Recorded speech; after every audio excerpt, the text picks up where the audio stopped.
The world is not fair. Honesty won't save you. Skill won't stop someone less qualified from taking your place. That's reality. And those who accept it survive. And those who survive, they rule. This is dark intelligence, born from betrayal, humiliation, and defeat. While others break, you grow stronger.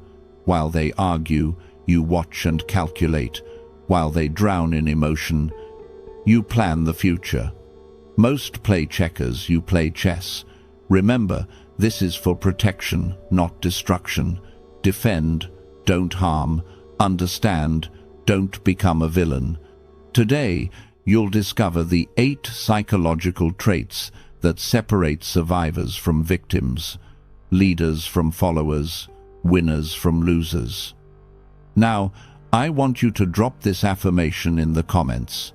I act with strategy, not with reaction. Now, step into the secrets powerful people don't want you to know. Number 1. Calculated opacity. Power doesn't come from what you show. It comes from what you hide. That truth built empires. It protected kings. It kept calm faces alive in chaotic rooms. But we were taught the opposite. We were told to be transparent, honest, open, to wear our hearts on our sleeves and call it virtue. Yet every time you reveal everything, you make yourself readable. And what can be read can be rewritten. Machiavelli saw this long before psychology gave it language. He knew that people fear what they can't understand. And fear, when quiet, is respect in disguise. A crown reflected in a cracked mirror. That's power, visible but unreadable. Think of a poker table. Cards sliding across felt. Eyes unblinking. The player who reacts, who smiles, who flinches, loses. The one who stays still? Everyone hesitates before betting against them. That hesitation is control. Here's the trap most people fall into. They mistake openness for trust. But openness without boundaries is exposure. And exposure, over time, breeds manipulation. Machiavelli wrote that men judge more by the eye than by the hand. People don't see your intentions. They see your presentation. And what's unseen, they fill with imagination. Modern psychology proved it centuries later. Uncertainty commands attention. When people can't fully read you, their minds orbit you. They project depth, strength, mystery, even when you're simply calm. A CEO's face unreadable behind glass. A monk in silence as chaos unfolds outside. Power lives in what remains unsaid. Opacity is not lying. It's editing. It's choosing what deserves light and what must stay in shadow. Every secret you protect is energy preserved. Every truth you overshare is energy surrendered. You've felt it too, the urge to overshare just to be understood. And the hollow feeling afterward. Because the moment you explain yourself, you lose the room. Ask yourself, how many times have you justified, over-explained, revealed too much, only to feel smaller after? That shrinking is the cost of transparency. You traded depth for validation. Here's where power quietly shifts. When you speak less, people listen more. When you show less, they imagine more. And imagination builds respect faster than confession ever will. Opacity restores control.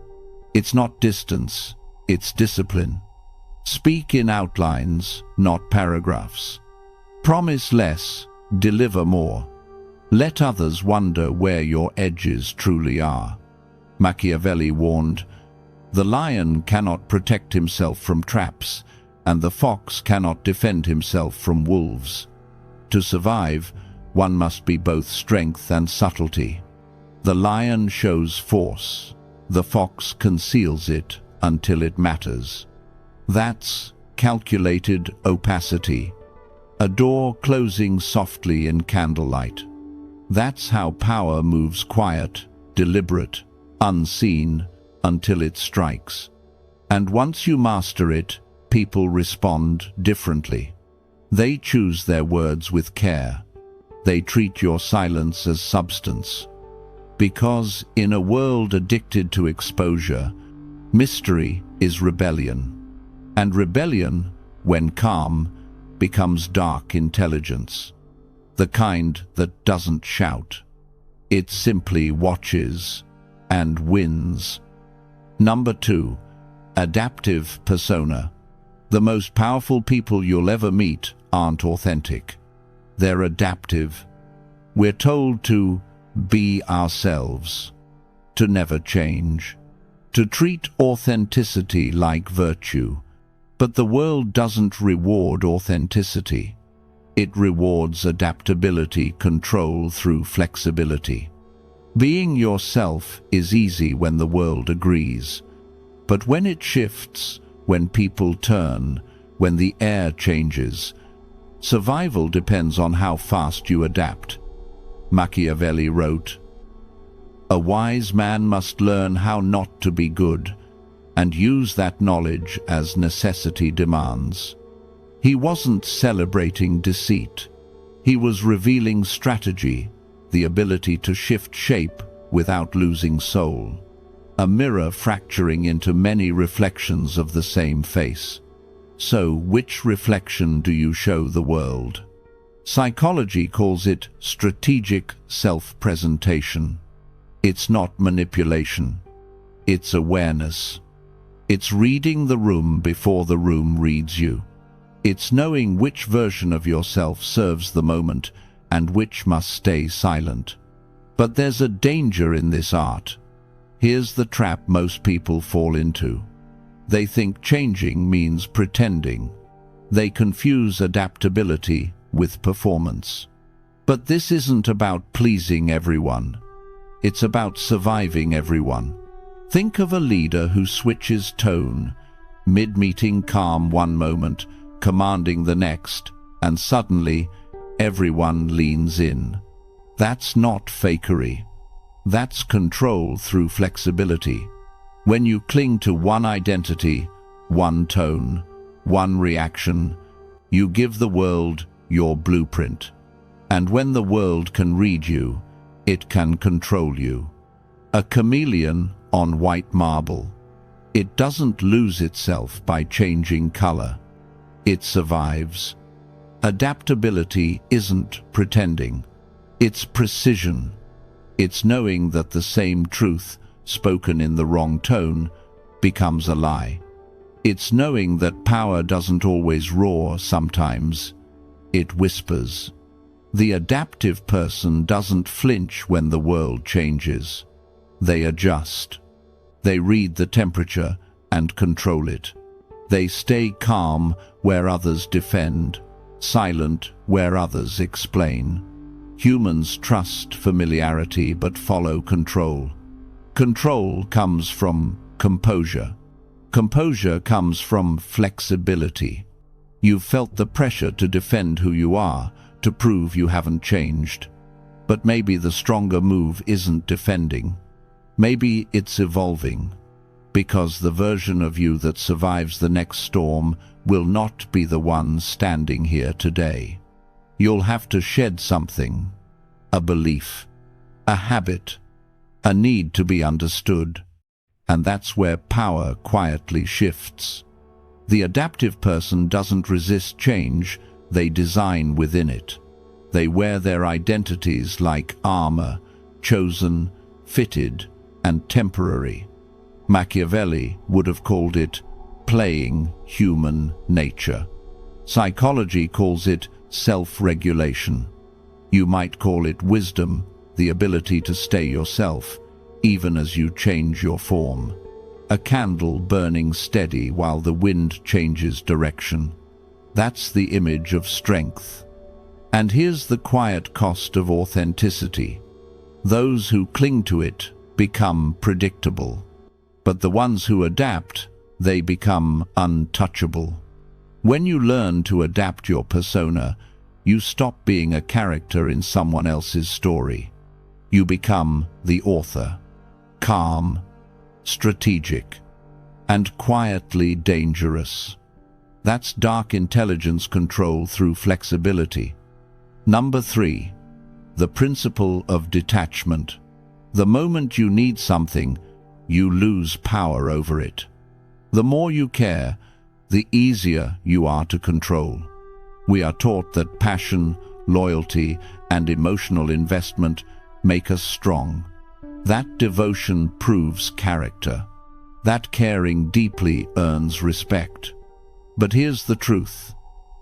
Attachment is a chain, and whoever holds the other end controls you. Think of a person who stops chasing approval and suddenly holds the room without saying a word. A pause, a glance, a presence. That stillness commands attention. Others lean in without effort. It's subtle, yet undeniable. Machiavelli understood this centuries ago. He watched rulers collapse under the weight of loyalty, desire, and expectation. He warned, "Depend on others, and you inherit their weakness." Those who need others' approval become predictable. Those who chase attachment are led by it, not the other way around. Modern psychology confirms it. Emotional overinvestment clouds judgment. It makes you reactive, predictable, vulnerable. It clouds decisions with fear, hope, and bias. Control emerges when need disappears. A king gripping his sword too tightly until his hand bleeds. That's attachment. It turns even strength into pain. Even certainty becomes a trap. Detachment isn't indifference. It's clarity. Acting from reason, not desire. Seeing the world as it is, not as you wish it to be. A chess player steps back from the board while others panic. Every move considered, every piece weighed. Calm, strategic, untouchable. Imagine that calm in your own life, at work, at home, in conflict. A puppet with invisible strings. And yet, most people never notice the invisible chains they wear. Most people live tethered, pulled by desire, fear, or need. Detachment cuts the strings. You become observer and actor simultaneously. You see clearly and act decisively. Energy reserved is energy ready. Here's the trap most people fall into. They think detachment means suppressing emotion. They believe it's cold. It is not. It's strategy. It's the art of caring only where it matters. The friend who never begs, yet always commands respect at the table. Think of a manager who stays calm while the team panics. They don't shout. They don't plead. They act. Others follow. Respect follows. They are not heartless. They are controlled. Detachment is mastery of feeling. It's seeing the storm, yet keeping your footing. It's investing energy only where it creates value. It's recognizing that sometimes the best action is restraint. And here's the whisper pause truth.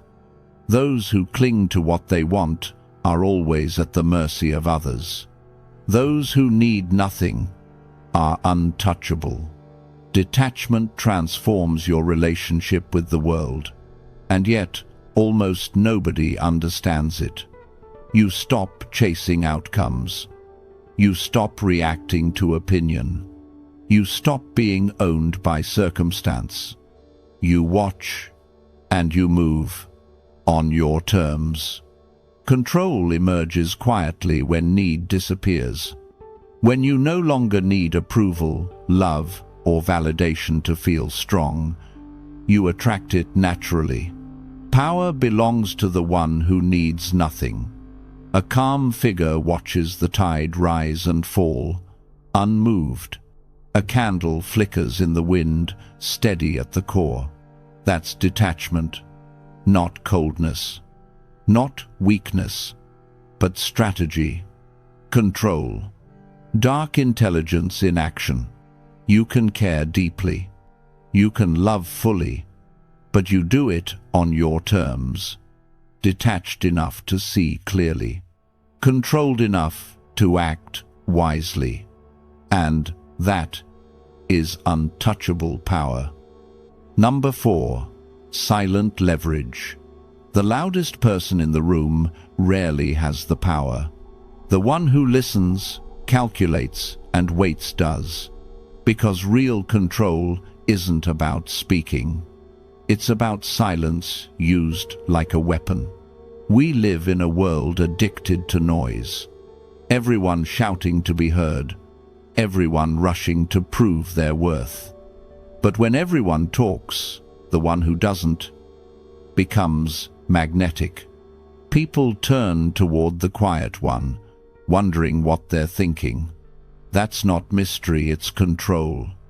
We're taught to speak our truth, to be assertive, to make our presence known. But Machiavelli understood something far more dangerous, the power of saying nothing. He wrote that a ruler must appear open, but never truly be known. Because what people can't read, they imagine. And imagination builds fear faster than truth ever could. Modern psychology calls it information asymmetry. The one who knows more, but reveals less, always dictates the outcome. And that dynamic plays out in every boardroom, every argument, every relationship.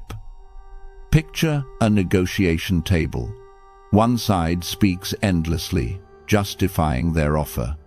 The other side sits still, silent, expressionless.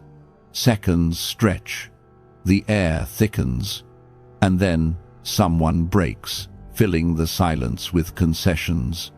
That's not luck, that's leverage. But here's what nobody tells you. Silence doesn't calm a room, it shakes it. Because silence isn't emptiness, it's pressure. It makes people reveal themselves. They talk to escape the discomfort. And every word they say gives you more power. Ever stayed quiet in a room and felt everyone start explaining themselves to you? That's silence doing the talking. Here's the twist most people miss. Silence doesn't mean passivity. It's not about retreat, it's about control. You speak less, so they reveal more. Every pause turns into their confession. It's psychological aikido, turning their energy into your advantage. Think of the calm person in an argument. They don't raise their voice. They don't explain themselves. They just look, listen, wait. The louder the other side gets, the smaller they start to feel. That's silent leverage in motion. And it works beyond conflict. In meetings, in friendships, in power plays. The quiet one becomes the mystery others want to solve. The pause before they speak creates anticipation. The restraint behind every word creates weight. A poker player with an unreadable face. A CEO letting silence drag across the boardroom. A friend who listens more than they talk, yet everyone seeks their advice. All of them use the same rule. Control the silence, and you control the outcome. Energy reserved is energy ready. Control only appears when need disappears. Because silence requires confidence. It demands patience. It's power disguised as calm. And here's the human truth behind it. Silence unsettles people because it removes their cues. They can't read you. They can't predict you. So they overthink. They adjust. And in trying to understand you, they give you control. That's why the wisest minds in history moved quietly. They never wasted energy proving themselves. They used silence as a mirror reflecting others until their true nature appeared. In a world obsessed with noise, stillness becomes strategy. When you master the pause, you don't just speak, you direct the entire rhythm of the room. You bend emotion, shift tone, guide outcome. A quiet room, 100 eyes waiting for one person to speak. That's not silence. That's command. Because silent leverage is not about muting yourself. It's about timing yourself. Not about withholding truth, but releasing it with precision.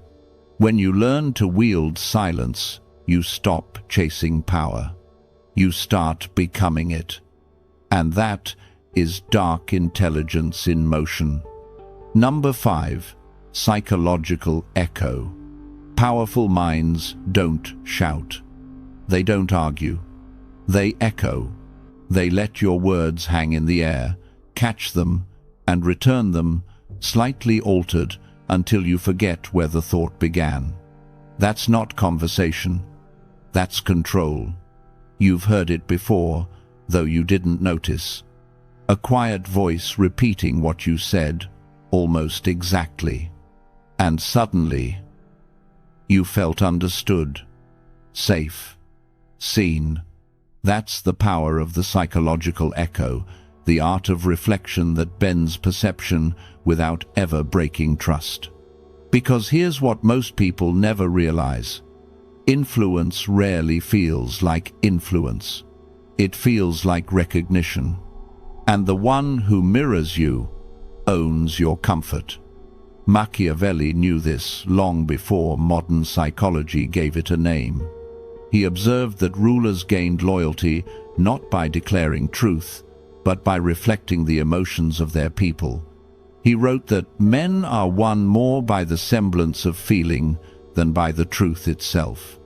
Centuries later, psychologists called it mirroring, the subtle copying of gestures, tone, or words that triggers familiarity in the brain. Because humans trust what feels like themselves. And when someone mirrors your rhythm, your beliefs, your very posture, your mind whispers, "I belong here." That whisper is how empires are built, votes are cast, and alliances are sealed without a single demand. Because when people think the idea is theirs, they'll defend it harder than if it were yours. But here's what nobody tells you. The most persuasive people in the world don't argue. They reflect. They become your echo until your ego does the work for them. Think of a leader in a tense meeting. They listen more than they speak. They tilt their head, repeat your concern in your words, and suddenly they have the room. Or a friend who listens with perfect stillness, repeating just enough of your worry for you to feel they get it. You walk away thinking they're wise when all they did was mirror you. Ever stayed quiet and watched others reveal themselves to fill the air? That's not silence anymore. That's echo reflection disguised as listening. People don't follow truth. They follow familiarity. And nothing feels more familiar than the sound of their own beliefs reflected back to them. But here's the trap, the one Machiavelli warned against. If your reflection is too perfect, it becomes manipulation. If it's too blunt, it becomes conflict. Power lives in balance. The echo must bend, not imitate. Psychological echo isn't about flattery or deceit. It's about awareness. To know that every nod, every mirrored phrase, every pause shapes emotion. And to use that knowledge with control, not hunger. You've seen the opposite too. People who speak louder, argue harder, explain endlessly. They think volume will win respect. But noise only scatters power. Resonance gathers it. Because the moment you start reflecting what others need to feel, they move closer willingly. Echo doesn't demand attention. It earns it. Detachment gave you calm. Silence gave you leverage. Now echo gives you reach. The power of echo isn't in your voice. It's in theirs. Because when you shape what people hear inside themselves, you stop chasing influence. It comes back to you, like a whisper through the canyon, returning softer, but stronger. Number 6. Ambiguous morality. Would you rather be good or effective?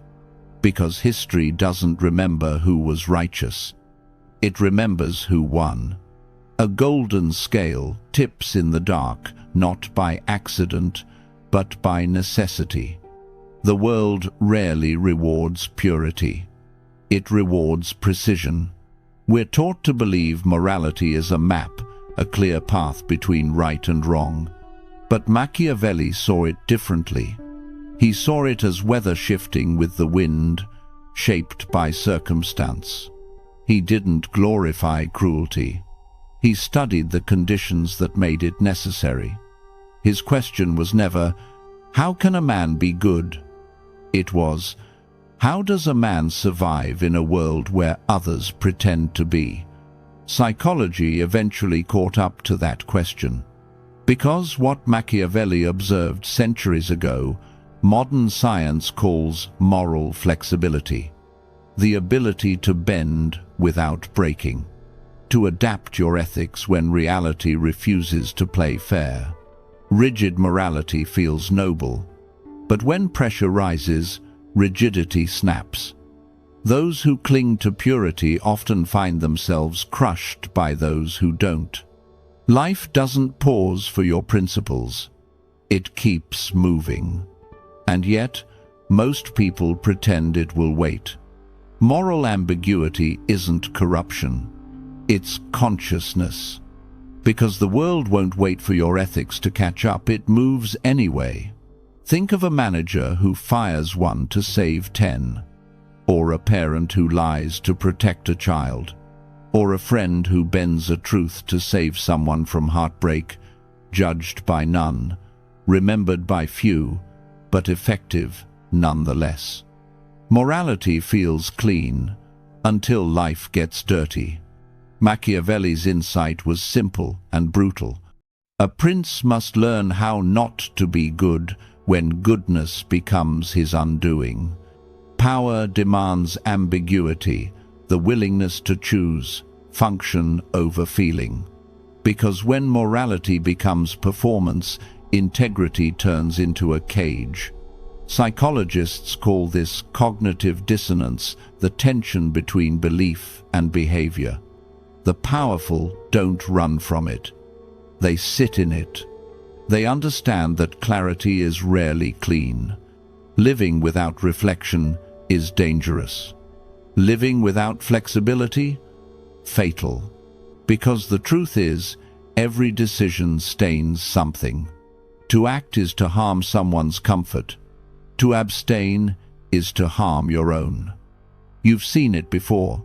The kind person who breaks once and never recovers. Because they believed goodness guaranteed safety.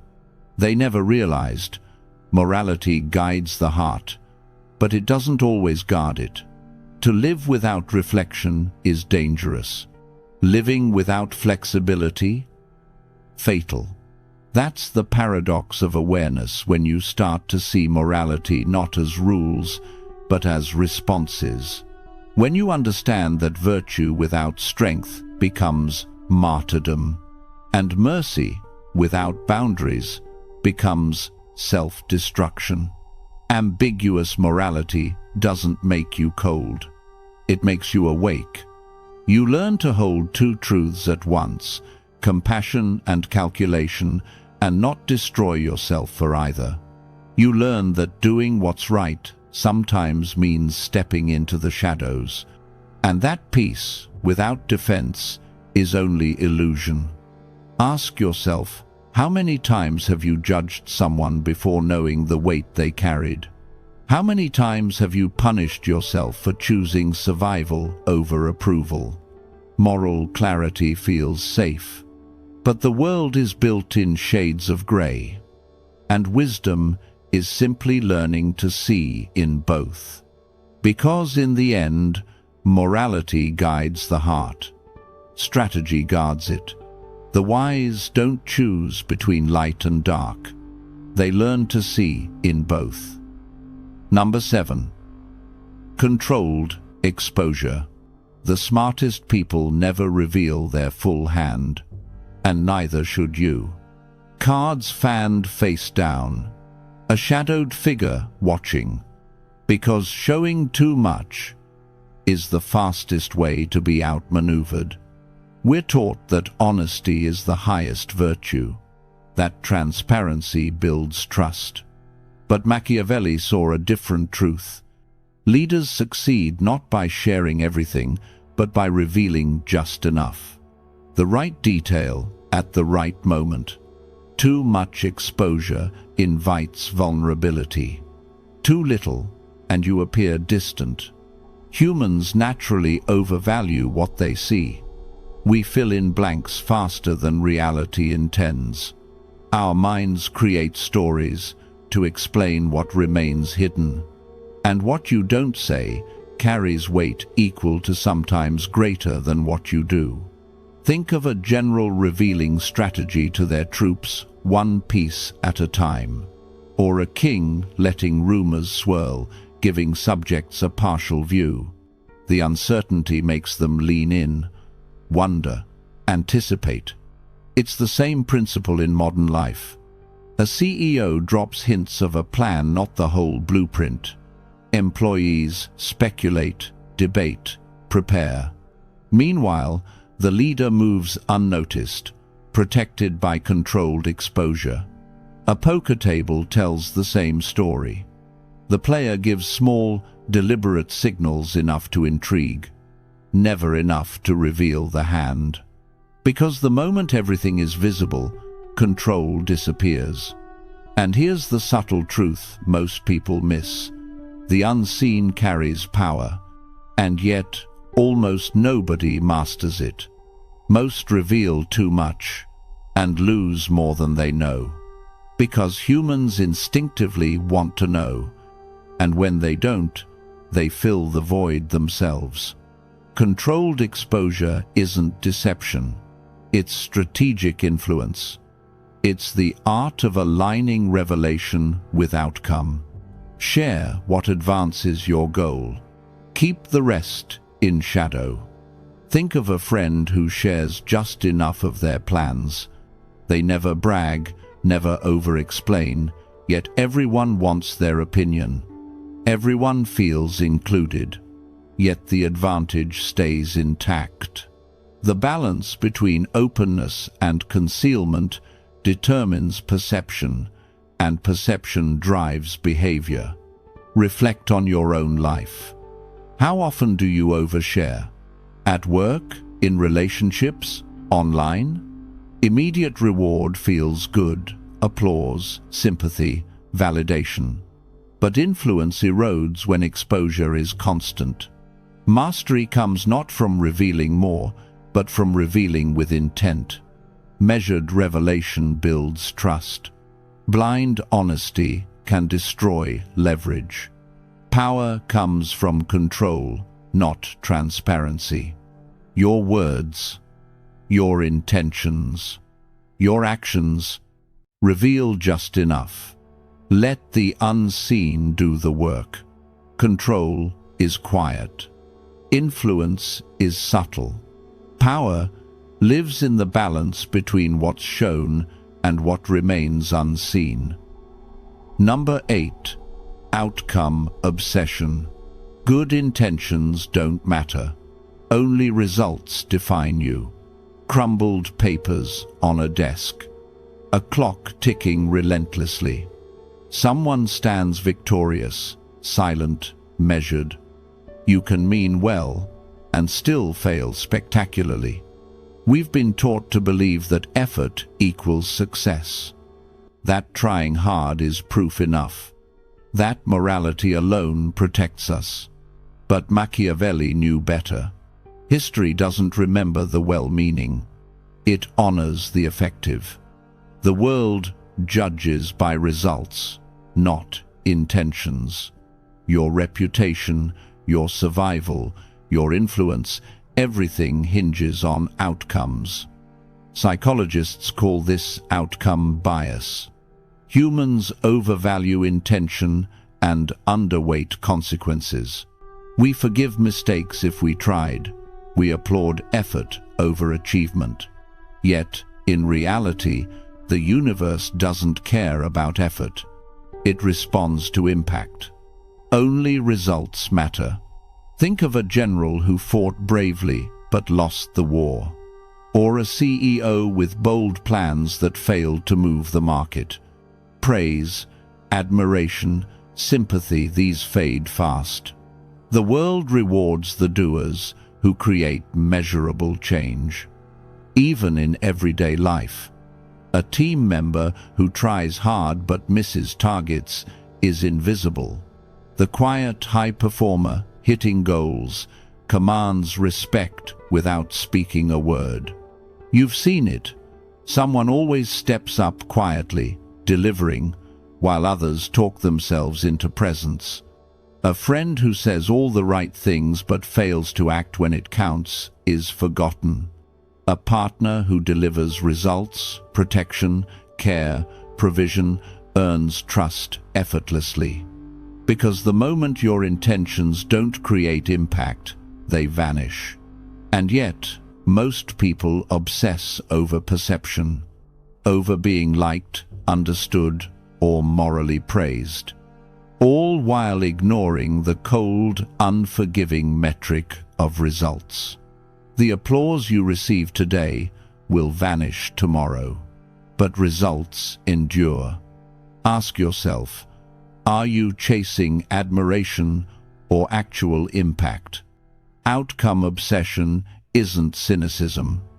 It's clarity of focus. Understanding where your energy truly matters. Where effort produces consequences. Where every action moves you closer or further from the world you want to shape. Think of a mentor who stops applauding effort, who rewards achievement, results, measurable change. The shift is immediate. People adjust. Respect rises. Effort becomes sharper, more directed, more intentional. Now ask yourself, are your actions producing results? Or are you clinging to the comforting illusion of good intentions? The world doesn't honor effort without effect. It honors impact. Legacy is built on outcomes, not effort, not approval, not praise. Intentions fade. Effort dissipates. Results endure. Obsession with outcome doesn't make you ruthless. It makes you awake. It aligns your energy, your strategy, your focus with the only metric that counts: effect. The wise do not confuse motion with progress. They do not mistake intention for achievement. They pursue impact relentlessly. And in that pursuit, power emerges. Respect consolidates. Influence solidifies. Because at the end of the day, intentions are invisible. Effort is fleeting. Results are everything. Obsession with outcomes isn't optional. It's survival. It's legacy. It's power. So now you've learned the hidden rules of influence and power. Goodness alone doesn't protect you. Strategy amplifies it. Intentions fade, effort dissipates, but results endure. Be deliberate, be aware, and wield your choices wisely. In a world full of wolves, don't be a sheep, be the shepherd. Lead, protect, influence, survive.